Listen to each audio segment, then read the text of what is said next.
All right, Lee Pulliam, back here at Martinsville. You've been out of the car for another year, but you wanted to come and try and run it another time, try and finish a little better than you did last year. And right now you're top of the board in practice. So at this point, are we just hoping qualifying rains out? Well, I hope I'm good enough to do it again, but I wouldn't complain, of course. I'd love to see Doug get up, and be top two with me, but I feel like we got a really good piece. We worked really hard. The track definitely went through some changes throughout the day, and we stayed really busy, and I stayed in the car a lot, and just the guys worked hard to make a lot of changes. So it feels really good anytime you can sit behind the wheel of a race car, though. So it's been a fun day for sure. Now, last year this kind of came about because you were filling in for Brendan because he wasn't available. This year, this is all on you, right? So when did the plan start getting put in place for you to run again this year?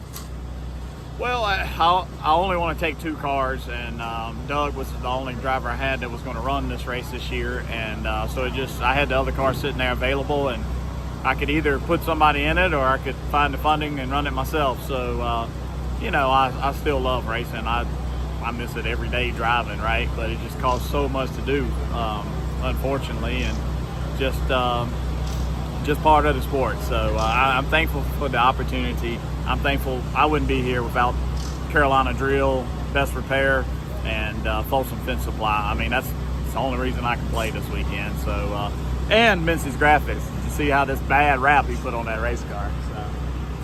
Now, like you said, you've got the throwback paint scheme on there from your first Martinsville win in 2011. What does that mean to you to be able to bring that car back here, kind of pay homage to yourself and, just relive that moment one more time as you race here again this weekend?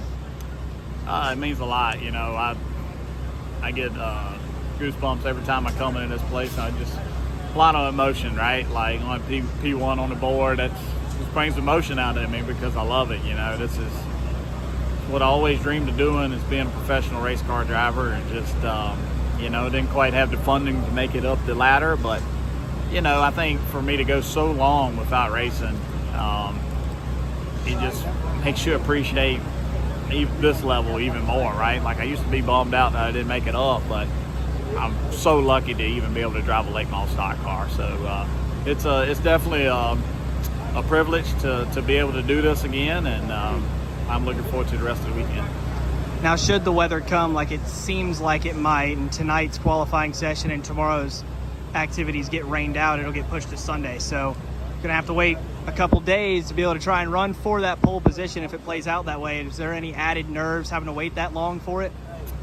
I mean, I put the pressure on myself all the time, but I tell people pressure is a privilege, and I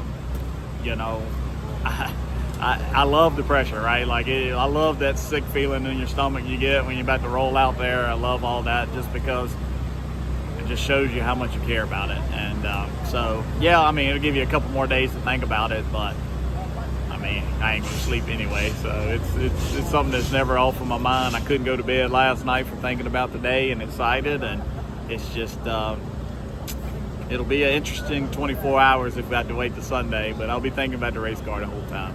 That excitement never seems to go away, especially here, right? So what is it about this place and racing a late model stock car around here that keeps pulling you and so many others back to it? I miss racing in general, right? But this is our Daytona 500. It's our biggest show. And, it's just nice to show everybody you can still go fast, right? A lot of people think, well, he ain't drove in 5 years, but once, and 3 times in the last 6 years, he won't be any count. But it's nice to prove people wrong too, right? Like, I know what I can do behind the wheel, so it's hopefully we can have a good race and show them how we run up front all night. One more for you. Is this the last one, or is that a question you want to save till after 200 laps? Yeah, I don't never know, right? Like, I hope it's not, but, I hope at some point in my career, I can find the funding to come back and race again.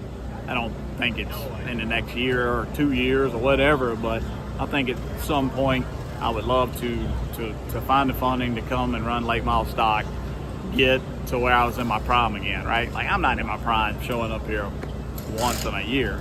And so if I could work on this thing every single week, I think we could win a lot of races. So it's something that I want to do before I hang my helmet up completely, but I don't know when that time comes. Hey race fans, I'm Chase Folsom with Frontstretch.com. If you enjoyed the short track video you just watched, please be sure to subscribe to Frontstretch Grassroots on YouTube for more Cars Tour, ARCA, and other grassroots racing content. And as always, be sure to check out Frontstretch.com for all your racing needs.